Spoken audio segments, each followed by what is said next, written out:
One thing that pandemic has taught us that organizations were agile and lean were able to sail through this quite easily. However, being agile means a culture of innovation and adoption of technology. But in this panel discussion, the panelists will share their views as how they will focus on innovation and research to make Atmanirbhar Bharat, which is actually achievable. So Mohammad Ujale, Senior Special Correspondent, ET Government, will connect with us digitally to take forward this conversation. Take it ahead.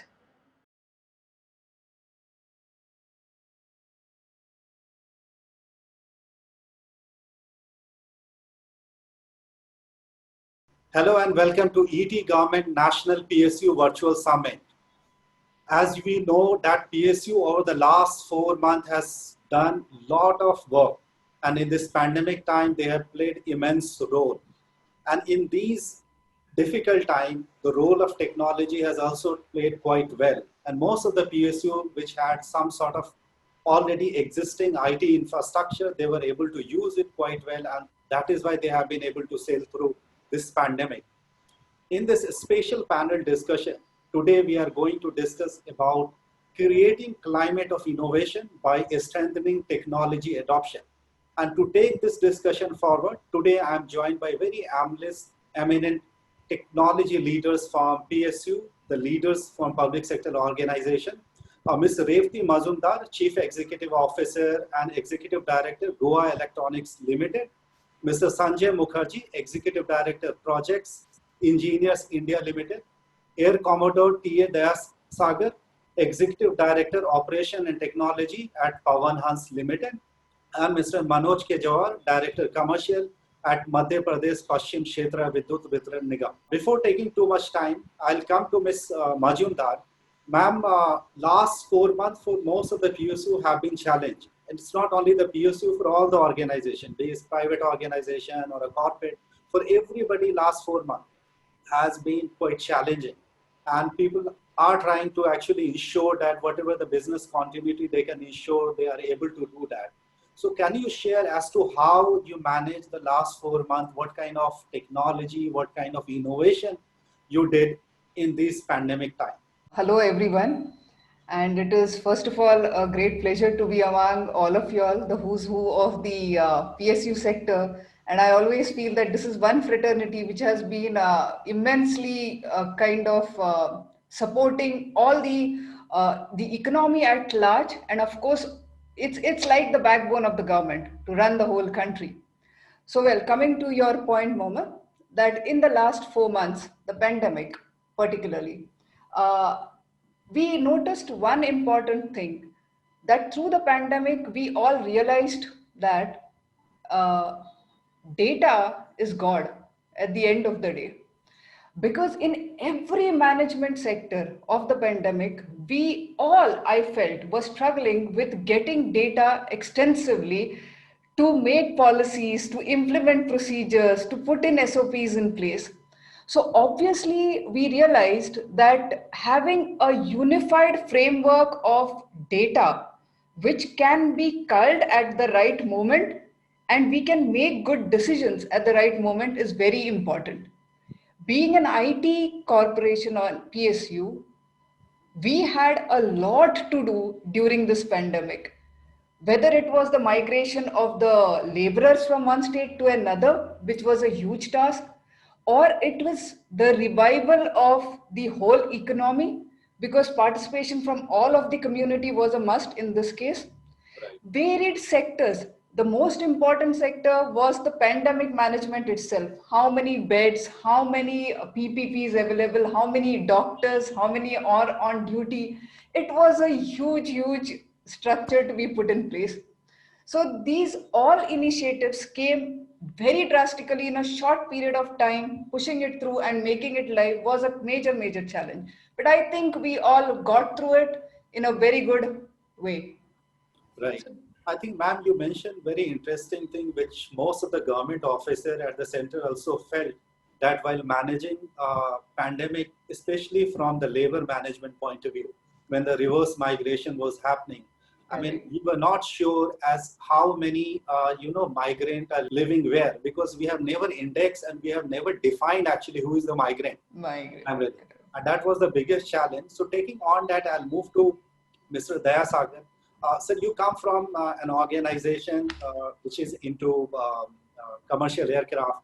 So how has been the last 4 months? I mean, this is the one sector which was, highly hit, like tourism sector, services sector. But somehow they were also the first kind of people who responded. I mean, they're at the front. If you could share your experience. First of all, Mohammed, thank you for inviting for an interesting session on creating climate of innovation by bolstering technology adoption. On onset of pandemic, that COVID itself, most of the country, the lockdown has been announced by the Honorable Prime Minister. But unlike most of the offices which could be work from home, I think aviation, that too helicopters, our helicopters have been deployed in the nook and corner of the country and connecting that last mile and probably giving that succor as well as the masks and the equipment, medical equipment to the remote areas, including J&K and Northern Hills, Eastern India, Andaman Nicobar and Lakshadweep. But here I would like to say that the coordination has been of top class because the ministry, we being part of the overall under the Ministry of Civil Aviation, which was coordinating between the GMR and Air Force and the PSU, both Air India and Pavanans. I think the technology did come to our rescue, keeping the discussions go on and deliberations go on. And but for the coordination between all the stakeholders in this pandemic and the support role that we have rendered for the people of India, I think it wouldn't have been possible. And here I would like to mention that Pavanans per se was formed in 1985 to support the oil and gas sector. And this is where the huge hit would have been taken if even if one day production is lost. Right. So here it is a very, very tough task of supporting the oil and gas operations. Even at the peak of the pandemic in March and April, we have never let the guard down. We continue to support, apart from the role that we played in support of COVID support operations. We also actively supported the oil and gas exploration by flying both by day and night. Right. I'll come back to you again. Now I'll move to Mr. Mukherjee. Mr. Mukherjee, I'll have a question, something around innovation, creating a climate of innovation, which is exact topic of this panel discussion.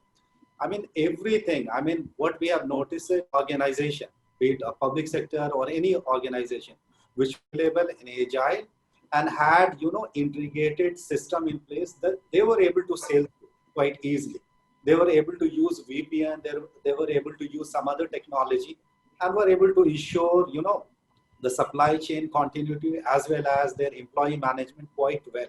So I would like to understand from you, from PSU perspective, how do you look at, creating this climate of innovation? I mean, what role technology can play in it? Other day, I was speaking to some other panelists on the digital first for PSU. If you could share your views. Basically, if you see, adoption of any technology depends on its integration and acceptance, Right. coupled with the ease of change in our society and the business processes. Right. This has happened over the past couple of decades at a tremendous pace, and hence each walk of our life these days is established with technological marvels that we never thought was possible. Now, with these technologies at our disposal, innovation has become a much easier and motivating possibility. Right. A simple example is the use of smartphones and internet. Right. We are all aware how our lives and daily activities have become so much easier thanks to these. Right. Because of these, almost each and every individual, no matter what class or race, has Right. developed the ability to comprehend and be literate enough to use these encouraging them to be more willing to experiment and try to innovate, Mhm. and in order to make these technologies work for them. Now, we Absolutely. have seen apps being developed daily. Mhm. More and more entrepreneurs are born every day who, with their acumen, having identified a market need, they are bringing advanced and creative features into these technological devices and platforms. Now, Right. PSUs have also utilized technology to innovate their services. Right. Few examples are the utilization of drones for the topographical survey works, Right. then the provision of rail-tail rail wire, the Wi-Fi services which have Right. been provided at the railway platforms by Indian Railways. So Mhm. this has been used not only by the passengers, Right. but all the people who are engaged in the railway platforms. Right. Means in between the time the rails are coming, they have utilized it to their advantage. Absolutely. Then development, we have developed some pilot plants also, Mhm. and taken them closer to commercial viability, Right. which has resulted in patented technologies. Right. And during this COVID-19 period, there was restricted movement of staff for Mhm. the inspection works at the vendor shops, so nobody can travel. Mhm. So then we turned it into an advantage by remotely monitoring of the testing being done at the factories or the workshops as per the procedures, and then certifying it. And also we have developed a digital twin for a refinery plant recently, Right. which we have called a electronic project data and document management system. Right. So it is an integrated and smart documentation system. Mhm. And if you see recently, when the government banned those 55 apps due to security reasons, Mhm. 6,940 apps have been submitted in the Indian App Development Portal, Right. out of which 901 are related to health and wellness, Absolutely. around 1,062 on e-learning, Right. 662 on office and work from home related, Right. and 1155 on social networking, 320 on entertainments, Right. uh, etc. So hence, with the support of technology, it has become possible for people to come up with creative and advanced innovations. Right. Right. I'll come back to you again. Now I'll move to Mr. Jawahar. I mean, Mr. Mukherjee was mentioning about the app, and before that, he mentioned about the platform, right? You come from a background of a utility company, and you know there is a need for utility for everybody. I mean, you need electricity, and you use hardcore enterprise software, integrated, I mean, ERP software, and you require a lot of security, a lot of other stuff. But what we have noticed over the past year, despite those technological requirements, I mean, we don't see too much innovation within PSU happening. For example, maybe you are interacting with a startup. Let's say there is a startup which is doing something in a smart metering. So we do see, you know, the venture capitalists going out and funding. But we haven't seen too much, let's say the Gale or LNGC or maybe our own PSU going and having some sort of funding, or maybe creating some program to make, you know, entire inner ecosystem completely a startup sort of driven. So what is your thought on that part, especially from an innovation point of view? Thank you, and I'm very happy that you raised a very apt question. I would like to answer that in detail. First thing, you talked about why PSUs themselves are not, innovating and creating the technology which they can own and commercialize. That is what I could understand. So I would like to share one experience in my organization which has happened. We were earlier relying on a billing solution because we are a big utility. We are serving around 55 lakh customers. So what is happening? To bill those 55 lakh customers every month, you really need an enterprise class billing solution. Earlier we had engaged the services of TCS to provide us that solution, and they had taken an off-the-shelf solution and tried to implement that solution in our organization. I can tell you it was a deeply frustrating experience. It took almost 5 years to implement, and still all the modules which were initially, planned to be implemented were not implemented. And in the when at the end of this contract, we were again wondering what to do next for the billing, because the technology changes had occurred in the space. So much technology has changed that we were again struggling and wondering what to do. So we took a very, very strange call, which I don't think many PSUs take. We took a decision to develop a billing solution, enterprise class billing solution from our homegrown IT professionals, and that to be decided that we should build this solution entirely on the open source stack of the technology. And I can tell you that we are so happy with that solution. It took us almost 3 years to develop a small team of around 10 people. 3 years. But that effort was worth it. And now we have rolled out that solution for our entire organization, and our sister organizations in the Madhya Pradesh, other power distribution companies have now also borrowed that solution from us. So we are now close to 80 lakh customers we are billing on that solution. So one thing I wish to highlight is that yes, now we can really take up these kind of challenges, and we can really build something which is useful, stable, scalable, and enterprise class from our own resources. We can base these technologies on open source platforms. So that is one message I have for all the delegates which join. This is not impossible, and you can do it. And we did it without any technological consultant or any management consultant advising us. We were knowing the processes, we did I it. think that will be the real Atmanirbhar for PSU or for India per se. So now I'll Yeah. go to Ms. Majumdar. You know, Mr. Jawad were talking about, and before that, Mr. Mukherjee also mentioned about the role of technology, the platform. And then Mr. Jawad said that, you know, some of the technology he could internally actually built in and utilize. What we also notice over the last 3-4 years that, you know, within government organization, for example, for technology creation and implementation, you have NIC, you have a state corporation like Goa Electronic Corporation or JAP IT or MAP IT. And then there is a SEMT team also. The good thing that what I have noticed that now there is a competition within these organizations that, for example, in Madhya Pradesh, MAP IT will say, I will do it anything myself. I don't need any third person. So, I mean, this is quite good in a way. So, would you like to share any view on that, Ms. Majumdar, as to how you are trying to build a culture of, you know, excellence and innovation within Goa Electronic Corporation, so that at least some portion of the work that you are able to do it yourself?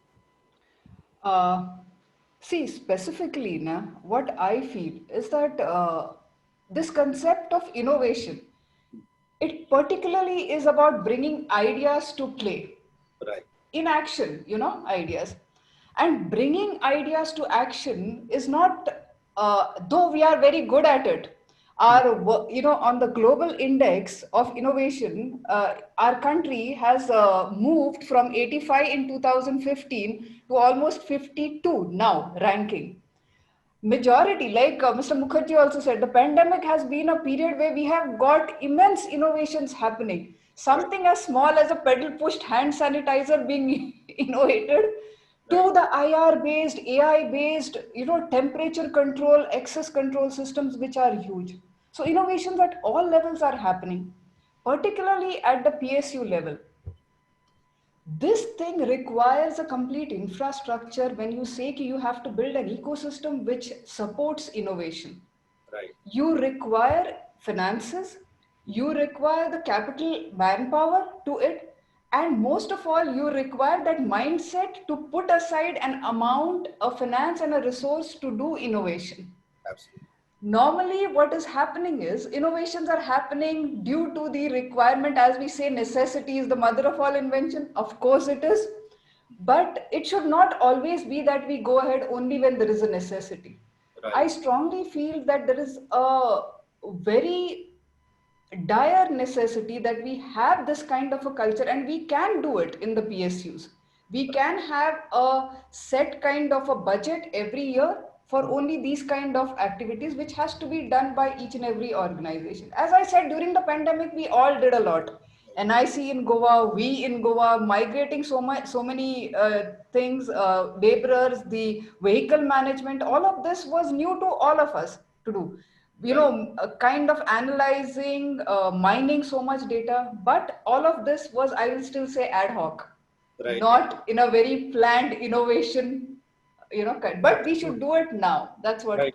I completely agree with you, but lot of us also have learned a lot of lessons. I mean, on an ad hoc basis, I think we have learned so much that down the line, most of the people who are setting up either IT infrastructure or a physical infrastructure, they are making sure that those remain resilient. At least there is an element of resilience. If something like this comes tomorrow, maybe a shorter version of this pandemic, the society should be able to mitigate those challenges quite easily. Now I'll move to Mr. Dayasagar. Earlier you mentioned about how aviation sector actually replied to this pandemic, and one thing which all our panelists is making that innovation is basically an ecosystem wherein you have to park certain thing in terms of the finance, your resources, and there should be a people who put energy and efforts in research and development. Would you like to share something on that part, innovation in PSU, especially on the role of technology in it? If you see the complete background to innovation in India as such, if I take it, Right. probably in the early 70s is the first time DST was formed. Right. And probably it took about 3 decades subsequently to Right. have some shape it is taking in terms of funding the grassroots innovation. Right. Probably another couple of years to formulate the regulation to it. And probably real-time importance of innovation came in last 5 or 6 years, where Atal program had come in, innovation program had come in.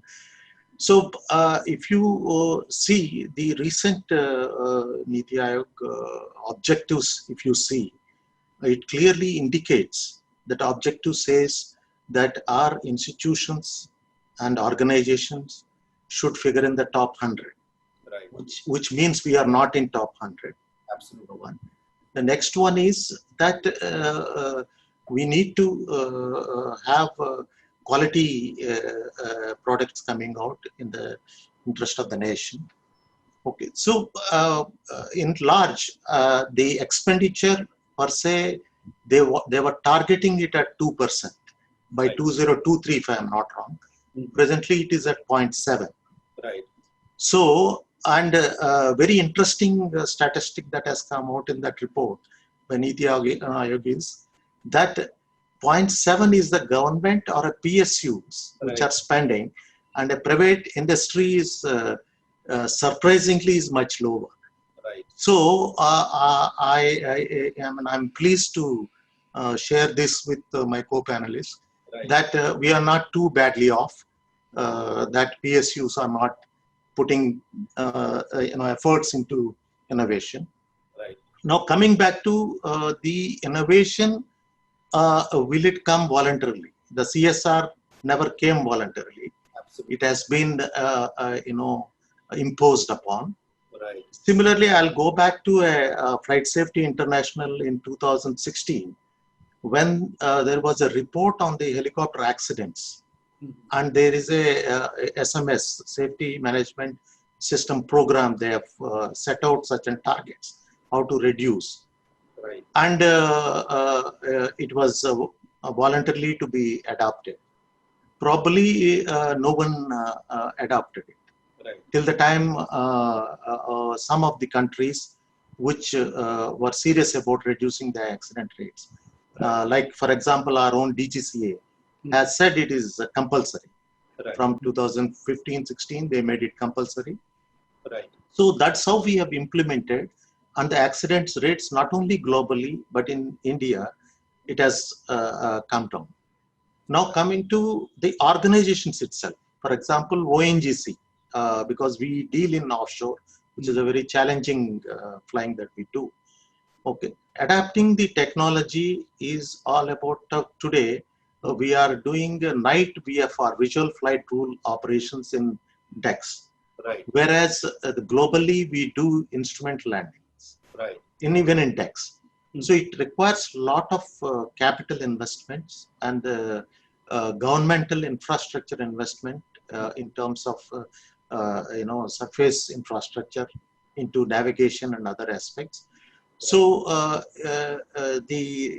why I'm covering this is basically a kind of an incentive needs to come into innovation. Absolutely. And being in aviation, and that too in a service sector, Right. my opinion is that we largely, I have a fleet of 45 aircrafts in Pavanans. We are the largest in India and Asia, and we are leaders in the India. But if you see that out of 45, only 2 are indigenous products. Right. That is from HAN.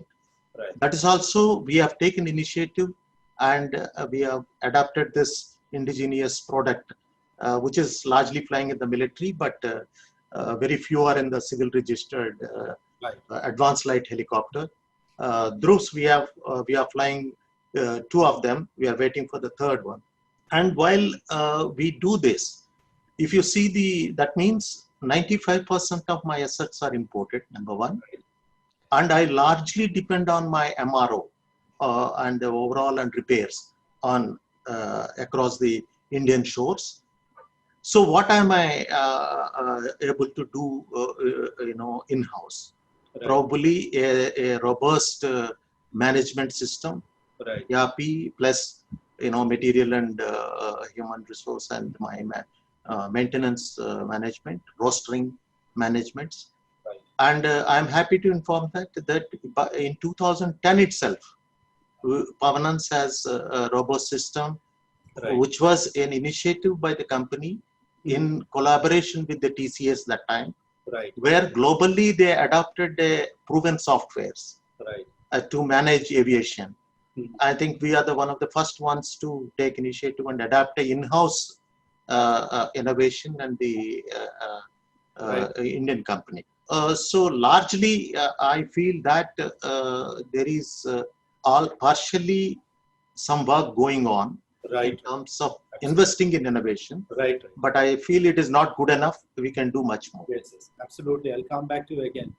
Mr. Mukherjee, you heard Mr. Dayasagar mentioning that there is some element of work is happening, but there is a lot has to be done, especially on the part of innovation. And he also gave some valid reason. I mean, there are some technology which is obviously you have to export, and there are very few indigenous things.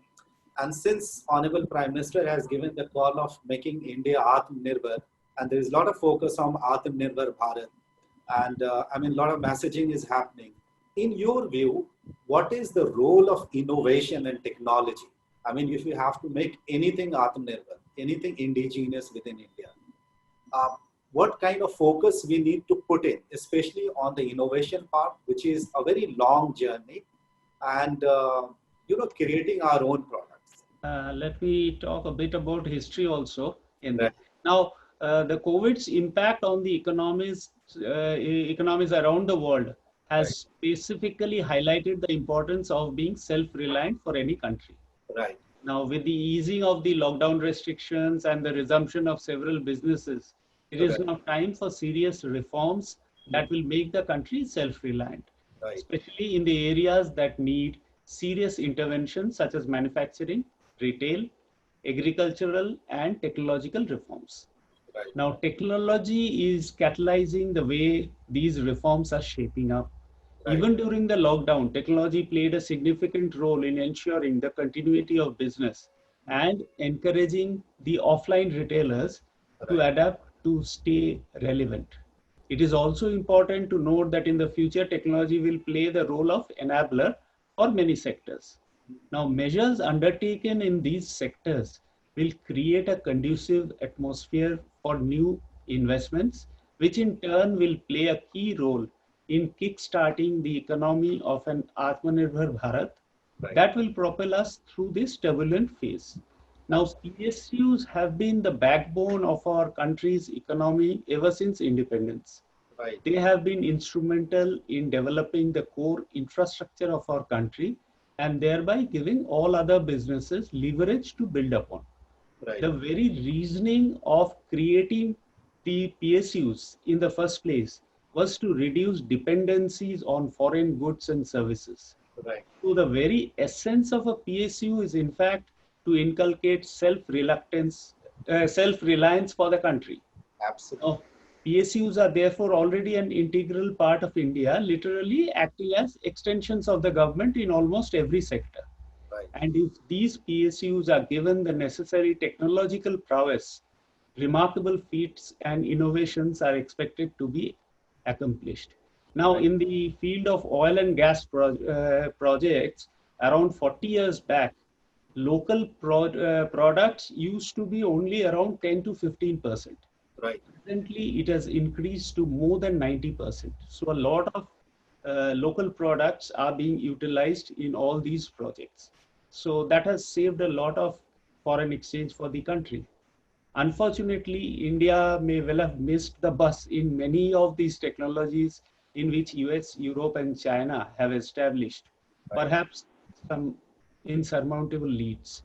Right. Yet, self-reliant capabilities in electric and fuel cell vehicles, Right. electricity storage systems, solar cells and modules, aircrafts including the UAVs, artificial intelligence, robotics and automation, Right. biotech or pharma, and others are well within reach. Right. This shall also be a lucrative opportunity for India to augment its Make in India vision. Now, learning from the Japan's post-war success, countries like South Korea, Taiwan, Singapore, and Hong Kong, they took huge technological and industrial strides in the 1970s and 80s. South Korea, in particular, climbed determinedly up the technology ladder and value chains in the electronic goods, consumer durables, automobiles, microprocessors, personal computers, and heavy machinery. It emerged as a global powerhouse in manufacturing, but also in indigenously developed technologies. Now, Taiwan had developed technologies and manufacturing capacities in the robotics and microprocessors. Now, these self-reliant capabilities were enabled, among other factors, by Right. planned state investments in R&D, Right. including basic research, Right. which formed approximately 3 to 5% of the GDP, Absolutely. and technology and policy support to private corporations, Right. infrastructure, and importantly, education and skill development, which works out towards 4 to 6% of their GDP. Now, Right. India completely missed out on this third industrial revolution, comprising of the electronic goods, microprocessors, personal computers, etc. Now, today, India is the world's second largest smartphone market. However, Absolutely. it does not make any of these phones itself and manufactures only a very small fraction of the solar photovoltaic cells Right. and modules currently used, with ambitious future targets. Right. So, large scale concentrated endeavors would therefore be required for India, since self reliance will not happen by itself. Absolutely. State funded R&D, including in basic research by the PSUs, and research institutions and universities will need to be scaled up significantly, well above the dismal 1% of GDP currently. Right. Now, upgraded and reoriented PSUs would also be crucial given their distinctive places in the ecosystem. Right. Now, private sector delivery-oriented R&D could also be supported, linked to meaningful participation in manufacturing at Right. appropriate levels of the supply chain. Absolutely. Finally, India's meager public expenditure on education needs to be substantially ramped up, including the skill development. No Absolutely. country has achieved self-reliance without mass quality public education. Right. And no country has developed without a much stronger public health system than what we have in India.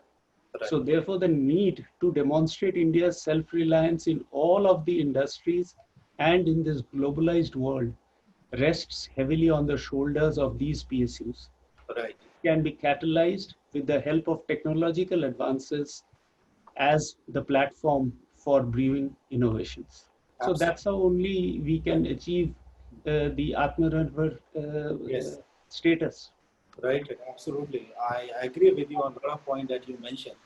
And maybe I'll pick a couple of points and move to Mr. Jawad. Would you like to share something? I mean, we started this innovation discussion from you, but I would like to understand from you in the end that what kind of trend did you notice in last 4 months? Because you are a utility company, so possibly you will have a better idea. I mean, in terms of the people behavior and also the technological adoption within your organization to, I mean, to in reply to that trend, actually. If you could share something on that. Okay, I mean, coming back to this horrible period of COVID lockdown, Right. during this period, actually, we were dealing with an emergency. So we actually had to find many new ways of doing things. One thing was, I mean, this meter reading and deputing the staff for taking meter reading or billing or collection or bill distribution, all those activities were stopped. So we really had to take some technological and many administrative decisions. So coping up with that emergency, I don't think we did much in this 3 months period, but we did many things which made us deal with this situation during this 3 month period. So I would like to highlight a few things. I think there is a general consensus among all that this mobile is the thing to go in future. So so many of core functions of the organizations have been shifting on the mobile, and during this period also this trend accelerated. So what we had earlier done was, I mean, for taking the meter reading earlier, a man used to go to the premises of the consumers and then he would note down the reading of that meter into a diary, and then the diary would go to computer center and then his bill will be prepared. So then we came out with a smart, I mean, photo-based meter reading app. So what we did that meter reader can go and simply snap a picture of the meter and then write the reading, and then the bill will be prepared. Then during this COVID period, we allowed all the consumers to self-upload their own meter readings. So billing related problems could be avoided. Simultaneously, we had been working on the ecosystem for, I mean, migrating the consumers from cash payment to the electronic payment space. So a lot of efforts had gone earlier, and this process simply squeezed and speeded up the adoption at the people level. So when the need arose, we were ready with all kind of payment options for the consumers, be it wallet, be it internet banking, be it mobile, be it website, whatever. And then we came out with a very innovative concept of, I mean, prepaid kiosk also in the collaboration with the CSC and the MP online kiosk. So those things happened during this time. I think this 3 years, 3 months period was really very challenging period for all the utilities, and many were shifted to the mobile thing in this period. That is Right. what I would like to add. Right. This is the last question, Ms. Majumdar. I'll come to you, and then thereafter we'll try to wrap up this panel discussion. What Mr. Jawar was mentioning, that a kind of user experience, enhancing user experience by providing things that were available on a desktop, on the mobile itself, or maybe innovating in a time where own staff were not able to go to all the houses. So possibly you trusted people and you asked them to share a screenshot, and accordingly you created bill. That's perfectly fine. But what we realize even today, most of the enterprise software or enterprise technology that you are using for your internal management, those are not mobile friendly. For example, somebody who is managing the data center, I mean, he has a console and some other thing to manage data center, but those are still not mobile friendly. So do you have any view based on this pandemic that we have to create things which has to be completely, system agnostic? I mean, Correct. it should give a same kind of experience on the mobile as well as on a different platform. Couple of days ago, I was speaking at a webinar on tourism, and this was the major area that we spoke about. That it's a very fine balance that we need to have. We are trying to disconnect the complete government functioning, the man to man interface with technology. But there are many sectors where still that interface is required, like tourism. These sectors need them. But as you're rightly saying, the complete shift has to happen from a touch based to a non touch based or a totally virtual paradigm where people are able to get their services on their mobile and stuff. Another important kind of idea that came to me when I thought about this summit only, I thought of it that all of our PSUs today, our core functionalities, whether it is handling our inventory, our finances, HR, all of these activities are common across all of us. If we are able to synergize a completely unified platform for all of us, which helps all our PSUs to manage their core activities, which can be an in-house developed application itself. One of our guys can only develop it. One of our PSUs can only bring up. We have excellent PSUs working in IT. If all of us get together, this will be a huge, compliment to kind of, as you're saying, take this whole thing not only to a mobile, to a web-based, a virtual thing where all of us can use the same infrastructure. Absolutely, I completely Yeah. agree with you, and I think Mr. Mukherjee will agree on that point also, because his organization worked on a lot of technology backbone on those things. So I think we're in the fag end of this panel discussion, and you all actually talked about how to do the innovation within PSU, the kind of role public sector organization have played in last 4 months, and as to how technology has helped in mitigating the challenge of COVID-19. And some of the innovative ideas and work, as Mr. Jawad mentioned, on the billing part also, I mean, the PSU have been able to put it across. So once again, I thank all of you for being such a wonderful panelists, for sharing your views and enlightening our thoughts and our understanding of as to how public sector of India is trying to match the clarion call of Honorable Prime Minister of making India Atmanirbhar Bharat with a lot of innovation, making things within the country. Thank you so much for being such a wonderful panelist. Thank you. Thank you very much. Thank you. Thank you. Thank you, gentlemen, for bringing those findings to the forefront. So do share your feedback on this session, and you can share your views on social media using the hashtag ETPSU. See you on the other side.